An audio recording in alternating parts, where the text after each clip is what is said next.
ओम शांति। आज बाबा के 12, 10, 20 के महावाक्य हैं। सबसे पहले हम मुरली का सारांश सुनेंगे। आज बाबा हम बच्चों को तैरना सिखाने के लिए आए हैं। बाबा ने कहा तुम अभी तैरना सीखो और इस दुनिया से पार अर्थात कलयुग से किनारा कर सतयुग की राह लेनी है, अर्थात दुनिया बदल रही है।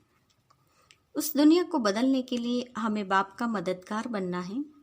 और यदि बाबा ने कहा तुम बच्चे मुझे मददगार बनोगे तो बाप उसकी रिटर्न में ऐसे गिफ्ट देगा जो बाबा ने कहा कि तुम्हें कभी आधा कल्प तक किसी की मदद लेने की या किसी की राय लेने की दरकार नहीं होगी।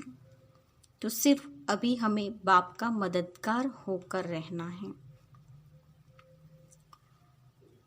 साथ ही बाबा ने आज बताया कि तुम्हें अंदर ही अंदर ये खुशी होनी चाहिए कि हम सुखधाम और शांतिधाम जा रहे हैं। अभी हमें सच्चा सच्चा सद्गुरु मिला है।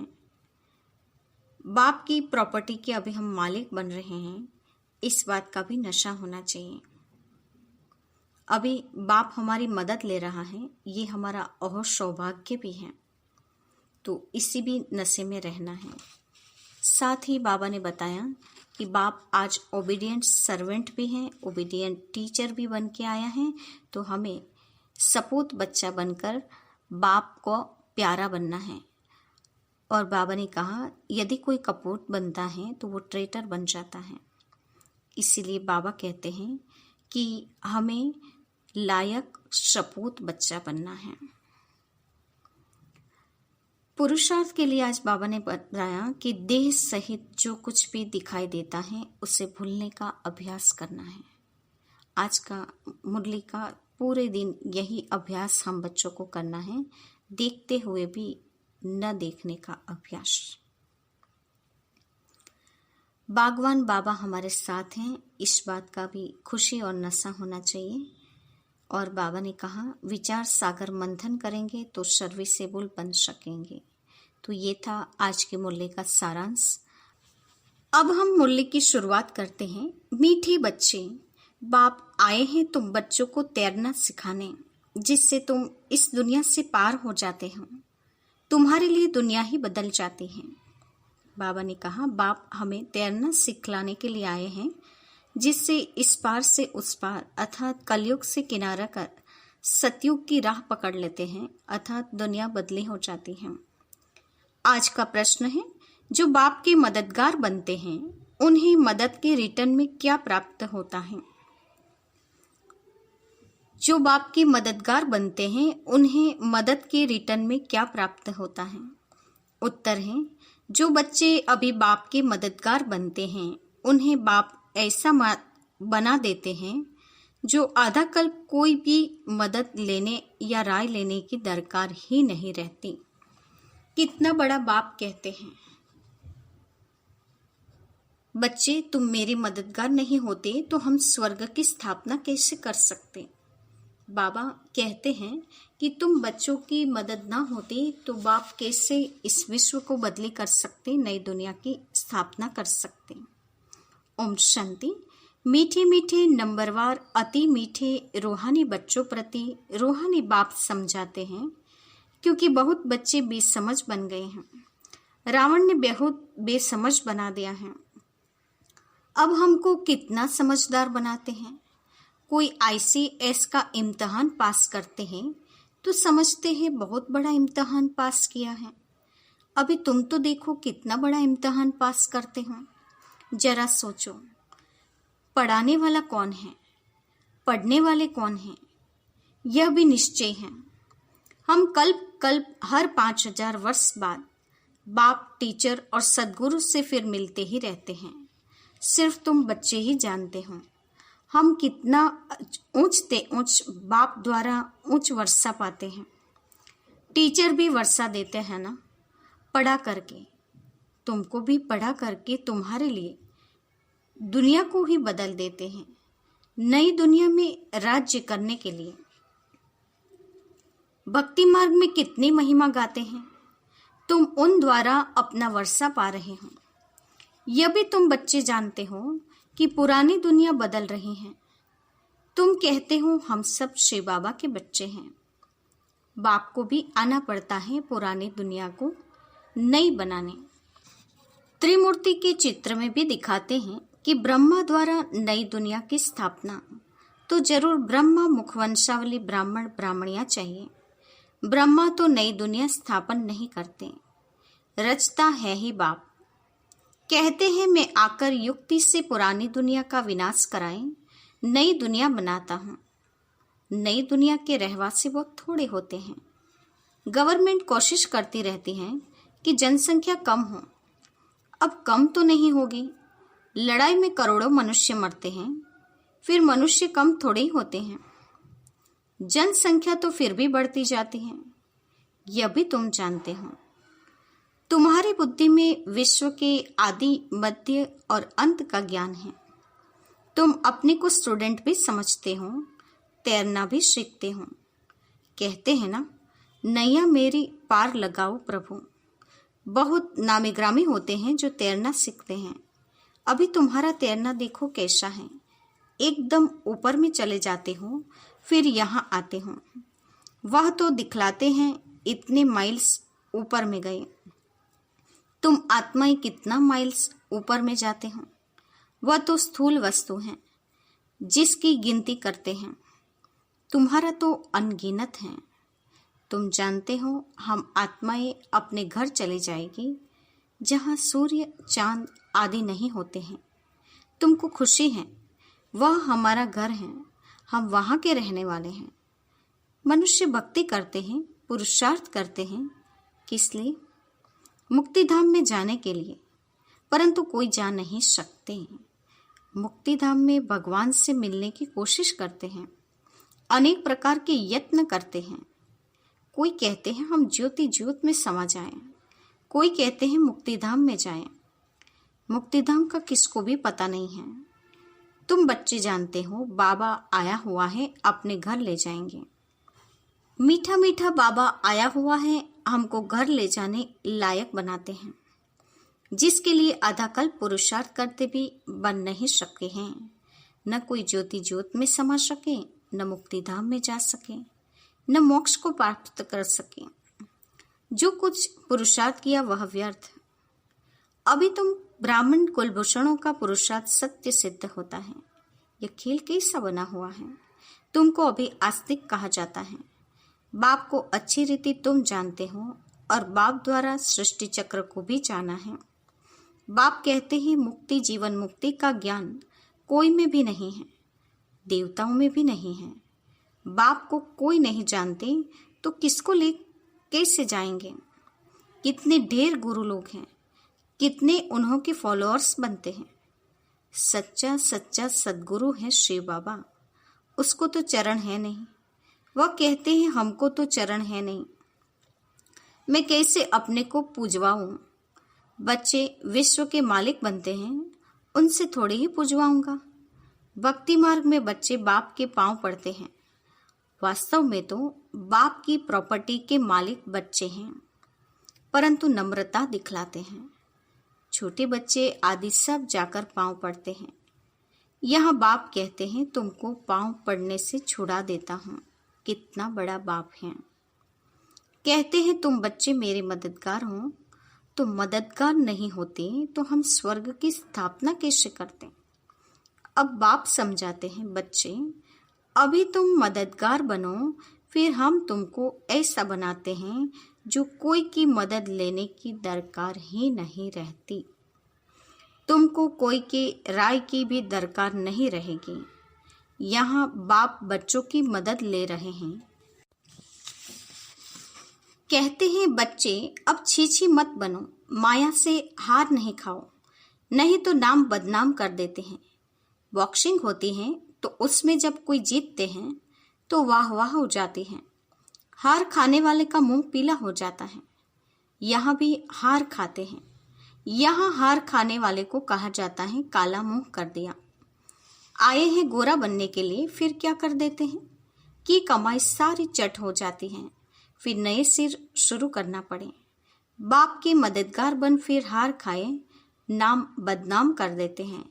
दो पार्टी हैं, एक है माया के मुरीद और एक है ईश्वर के। तुम बाप को प्यार करते हो, गायन भी है विनाश काले विपरीत बुद्धि, तुम्हारी है प्रीत बुद्धि। तो तुमको नाम बदनाम थोड़े ही करना है। तुम प्रीत बुद्धिपन फिर माया से हार क्यों खाते हो? हारने वाले को दुख होता है और जीतने वाले पर ताली बजाते हैं, वाह वाह करते हैं। तुम बच्चे समझते हो हम तो पहलवान हैं, अब माया को जीतना जरूर है। बाप कहते हैं देह सहित जो कुछ देखते हो उन सब को भूल जाओ, मामेकम याद करो। माया ने तुमको सतोप्रधान से तमोप्रधान बना दिया है, अब फिर सतोप्रधान बनना है। माया जीते जगत जीत बनना है। यह है ही हार और जीत, सुख और दुख का खेल। रावण राज्य में हार खाते हैं, अब बाप फिर वर्थ पाउंड बनाते हैं। बाबा ने समझाया है एक शिव बाबा की जयंती ही वर्थ पाउंड है। अब तुम बच्चों को ऐसा लक्ष्मी नारायण बनना है। वहां पर घर घर में दीपमाला रहती है, सबकी ज्योति जग जाती है, मैन पावर से ज्योति जगती है। बाबा कितना सहज रीति बैठ समझाते हैं। बाप के सिवाय मीठे मीठे लाडले सिकिलते बच्चे कौन कहेगा? रूहानी बाप ही कहते हैं, हे मेरे मीठे लाडले बच्चों, तुम आधा कल्प के भक्ति करते आए हो, वापिस एक भी जा नहीं सकते। बाप ही सबको ले जाते हैं। तुम संगम युग पर अच्छी रीति समझा सकते हो। बाप कैसे आकर सब आत्माओं को ले जाते हैं। दुनिया में इस बेहद के नाटक का कोई को भी पता नहीं है। यह बेहद का ड्रामा है, ये तुम समझते हो और कोई कह न सके। अगर बोले बेहद का ड्रामा है तो फिर ड्रामा का वर्णन कैसे करेंगे? यहाँ तुम 84 के चक्र को जानते हो। तुम बच्चों ने जाना है, तुमको ही याद करना है। बाप कितना सहज बतलाते हैं। भक्ति मार्ग में तुम कितने धक्के खाते हो, तुम कितना दूर स्नान करने जाते हो। एक लेख है, कहते हैं उसमें डुबकी लगाने से परिया बन जाते हैं। अभी तुम ज्ञान सागर में डुबकी मार परिजादा बन जाते हो। कोई अच्छा फैशन करते हैं तो कहते हैं यह तो जैसे परी बन गई। अभी तुम भी रतन बनते हो। बाकी मनुष्य को उड़ने के पंख आदि हो नहीं सकते, ऐसे उड़ न सके। उड़ने वाली है ही आत्मा। आत्मा जिसको रॉकेट भी कहते हैं। आत्मा कितनी छोटी है। जब सब आत्माएं जाएगी तो हो सकता है तुम बच्चों को साक्षात्कार भी होगा। बुद्धि से समझ सकते हो, यहाँ तुम वर्णन कर सकते हो सकता है जैसे विनाश देखा जाता है वैसे आत्माओं का झुंड भी देख सकते हैं कि कैसे जाते हैं। हनुमान गणेश आदि तो है नहीं, परंतु उनका भावना अनुसार साक्षात्कार हो जाता है। बाबा तो है ही बिंदी, उनका क्या वर्णन करेंगे। कहते भी हैं छोटा सा स्टार है जिसको इन आंखों से देख नहीं सकते। शरीर कितना बड़ा है जिससे कर्म करना है। आत्मा कितनी छोटी है, उसमें 84 का चक्र रुंधा हुआ है। एक भी मनुष्य नहीं होगा जिसको यह बुद्धि में हो कि हम 84 जन्म कैसे लेते हैं। आत्मा में कोई पार्ट भरा हुआ है, वंडर है। आत्मा ही शरीर लेकर पार्ट बजाती है। वह होता है हद का नाटक और यह है बेहद का। बेहद का बाप खुद आकर अपना परिचय देते हैं। जो अच्छी सर्विसेबल बच्चे हैं वह विचार सागर मंथन करते रहते हैं, किसको कैसे समझाएं। कितना तुम एक एक से माथा मारते हो, फिर भी कहते हैं बाबा हम समझते ही नहीं हैं। कोई नहीं पढ़ते हैं तो कहा जाता है यह तो पत्थर बुद्धि है। तुम देखते हो यहाँ भी कोई 7 रोज में ही बहुत खुशी में आकर कहते हैं बाबा पास चले। कोई तो कुछ भी नहीं समझते। मनुष्य तो सिर्फ कह देते हैं पत्थर बुद्धि, पारस बुद्धि, परंतु अर्थ नहीं जानते। आत्मा पवित्र बनती है तो पारसनाथ बन जाते हैं। पारसनाथ का मंदिर भी है, सारा सोने का मंदिर नहीं होता है। ऊपर में थोड़ा सोना लगा देते हैं। तुम बच्चे जानते हो हमको बागवान मिला है, कांटे से फूल बनने की युक्ति बतलाते हैं। गायन भी है ना, गार्डन ऑफ अल्लाह। तुम्हारे पास शुरू में एक मुसलमान ध्यान में जाता था, कहता था खुदा ने हमको फूल दिया, खड़े खड़े गिर पड़ता था, खुदा का बगीचा देखता था। अब खुदा का बगीचा दिखाने वाला तो खुद ही खुदा होगा, और कोई कैसे दिखलाएंगे? तुमको वैकुंठ का साक्षात्कार कराते हैं, खुदा ही ले जाते हैं, खुद तो वहां रहते नहीं। खुदा तो शांतिधाम में रहते हैं, तुमको वैकुंठ का मालिक बनाते हैं। कितनी अच्छी अच्छी बातें तुम समझते हो। खुशी होती है, अंदर में बहुत खुशी होनी चाहिए कि अभी हम सुखधाम में जाते हैं, वहां दुख की बात नहीं होती है। बाप कहते हैं सुखधाम शांतिधाम को याद करो। घर को क्यों नहीं याद करेंगे? आत्मा घर जाने के लिए कितना माथा मारती है, जब तक आदि बहुत मेहनत करते हैं, परंतु कोई भी जा नहीं सकते। झाड़ से नंबरवार आत्माएं आती रहती हैं, फिर बीच में जा कैसे सकती, जबकि बाप ही यहाँ हैं। बाबा ने कहा ड्रामा में ऐसी नोंद है कि ऊपर से सब आत्माएं आती जाती हैं और बाप भी अभी आ चुके हैं, तो बाकी सब आत्माएं ऊपर कैसे जा सकती हैं, जबकि बाप ही यहाँ हैं। तुम बच्चों को रोज समझाते रहते हैं शांतिधाम और सुखधाम को याद करो। बाप को भूलने के कारण ही फिर दुखी होते हैं। माया का मोचरा लग जाता है, अब तो जरा भी मोचरा नहीं खाना है। मूल है देह अभिमान। बाबा ने कहा मोचरे यानी जुत्ती, तो बाबा ने कहा माया का मार नहीं खाना है, और माया का मार खाने का मूल कारण है देह अभिमान। इसीलिए देही अभिमानी बनने का पुरुषार्थ करना है। तुम अभी तक जिस बाप को याद करते रहते थे, हे पतित पावन आओ, उस बाप से तुम पढ़ रहे हो। तुम्हारा ओबीडियंट सर्वेंट टीचर भी है, ओबीडियंट सर्वेंट बाप भी हैं। बड़े आदमी नीचे हमेशा लिखते हैं ओबीडियंट सर्वेंट। बाप कहते हैं मैं तुम बच्चों को देखो कैसे बैठ समझाता हूँ। सपूत बच्चों पर ही बाप का प्यार होता है। जो कपूत होते हैं अर्थात बाप का बनकर फिर ट्रेटर बन जाते हैं, विकार में चले जाते हैं, तो बाप कहते हैं ऐसा बच्चा तो नहीं जन्मता तो अच्छा था। एक के कारण कितना नाम बदनाम हो जाता है, कितने को तकलीफ होती है। यहाँ तुम कितना उच्च काम कर रहे हो, विश्व का उद्धार कर रहे हो, और तुमको 3 पैर पृथ्वी के भी नहीं मिलते हैं। तुम बच्चे किसी का घर बार तो छुड़ाते नहीं हो। तुम तो राजाओं को भी कहते हो। तुम पूज्य डबल सिरताज थे, अब पुजारी बन पड़े हो। अब बाप फिर से पूज्य बनाते हैं तो बनना चाहिए ना। थोड़ी देर है, हम यहाँ किसके लाख लेकर क्या करेंगे? गरीबों को राजाएं मिलनी हैं। बाप गरीब निवास है ना। तुम अर्थ सहित समझते हो कि बाप को गरीब निवास क्यों कहते हैं। भारत भी कितना गरीब है, उनमें भी तुम गरीब माताएं हो। जो साहूकार हैं वह इस ज्ञान को उठा न सके। गरीब अबलाएं कितनी आती हैं, उन पर अत्याचार होते हैं। बाप कहते हैं माताओं को आगे बढ़ाना है। प्रभात फेरी में भी पहले पहले माताएं हों। बेज भी तुम्हारे फर्स्ट क्लास हैं। यह ट्रांसलाइट का चित्र तुम्हारे आगे हो। सबको सुनाओ, दुनिया बदल रही है। बाप से वर्षा मिल रहा है, कल्प पहले मुआफिक। बच्चों को विचार सागर मंथन करना है कि कैसे सर्विस को अमल में लाएं। टाइम तो लगता है ना। अच्छा, मीठी मीठी सिकिलते बच्चों के प्रति माता पिता बाप दादा को याद प्यार और गुड मॉर्निंग। रूहानी बाप के रूहानी बच्चों को नमस्ते। हम रूहानी बच्चों की रूहानी माता पिता बाप दादा को याद प्यार और नमस्ते।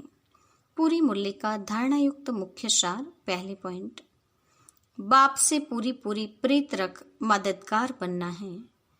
माया से हार खाकर कभी नाम बदनाम नहीं करना है। पुरुषार्थ कर देह सहित जो कुछ दिखाई देता है उसे भूल जाना है। दूसरा, अंदर में खुशी रहे कि हम अभी शांतिधाम सुखधाम जाते हैं। बाबा ओबीडिएंट टीचर बन हमको घर ले जाने के लायक बनाते हैं। लायक सपूत बनना है, कपूत नहीं। आज का वरदान है, त्रिस्मूर्ति स्वरूप का तिलक धारण करने वाले संपूर्ण विजयी भव। त्रिस्मूर्ति स्वरूप का तिलक धारण करने वाले संपूर्ण विजयी भव। वरदान का स्पष्टीकरण है, स्वयं की स्मृति, बाप की स्मृति और ड्रामा के नॉलेज की स्मृति, इन्हीं 3 स्मृतियों में सारी ज्ञान का विस्तार समाया हुआ है। नॉलेज के वृक्ष की यह 3 स्मृतियां हैं। जैसे वृक्ष का पहले बीज होता है, उस बीज द्वारा 2 पत्ते निकलते हैं, फिर वृक्ष का विस्तार होता है। ऐसे मुख्य है बीज बाप की स्मृति, फिर 2 पत्ते अर्थात आत्मा और ड्रामा की सारी नॉलेज। इन 3 स्मृतियों को धारण करने वाले स्मृति भव व संपूर्ण विजयी भव के वरदानी बन जाते हैं। त्रिस्मृति अर्थात स्वयं की स्मृति अर्थात आत्मा की स्मृति, बाप की स्मृति और ड्रामा के नॉलेज की स्मृति। ये स्मृति भव का वरदान लेने से संपूर्ण विजयी का वरदान सहज ले सकते हैं। आज का स्लोगन है, प्राप्तियों को सदा सामने रखो तो कमजोरियां सहज समाप्त हो जाएगी। प्राप्तियों को सदा सामने रखो तो कमजोरियां सहज समाप्त हो जाएगी। आज के मुख्य पॉइंट्स हैं, बाप अभी हम बच्चों को तैरना सिखाते हैं और इस पार से उस पार ले जाते हैं, दुनिया को बदल रहे हैं। इसीलिए हम गाते हैं, नैया मेरी पार लगाओ प्रभु। अभी बाप का मददगार बनेंगे तो बाप ऐसा बना देते हैं जो फिर कभी किसी की मदद या राय लेने की दरकार नहीं रहेगी। बाप बड़ी नम्रता से कहते हैं कि तुम मददगार बच्चे न हो तो मैं नई दुनिया स्थापन कैसे करूं। अभी तुम रतन पवित्र बन रहे हो, पत्थर बुद्धि से पारसनाथ बन रहे हो। हमें बागवान बाबा मिला हुआ है, इस बात का नशा होना चाहिए। सर्विसेबल बच्चों की निशानी बताई, वो विचार सागर मंथन करेंगे। अंदर में ये खुशी रहे कि हम सुखधाम शांतिधाम जा रहे हैं। और अंत में बाबा ने कहा, माया से हार खाकर नाम बदनाम नहीं करना है और हमें त्रिमूर्ति की स्मृति रखनी है। एक स्वयं की स्मृति, बाप की स्मृति और ड्रामा की नॉलेज की स्मृति से ये 3 स्मृति भव का वरदान लेने से संपूर्ण विजयी सहज बन सकते हैं। और कमजोरियों को समाप्त करना है तो प्राप्तियों को हमेशा आगे रखो। अच्छा, ओम शांति।